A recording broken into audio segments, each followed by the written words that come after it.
someone who you may not know her face, you may not know her name yet, but her influence has been seen through many of the actors and the actresses that you know. Jericho Rosales, Janine Gutierrez, and yours truly, Panis. Not anymore! Ladies and gentlemen, we have Anna Fileo on the pod. Hi everyone. Would you say that acting is not for the avoidant? Yes. The But reason accounting ka na lang. yes. Go.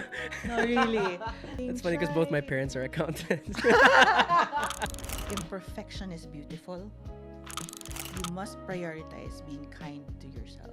The only way you can take care of others is if full ka. If you're running on empty, you might even end up hurting the people around you. If you make mistakes, ang importante naman dyan yung bangon. How fast you can get up.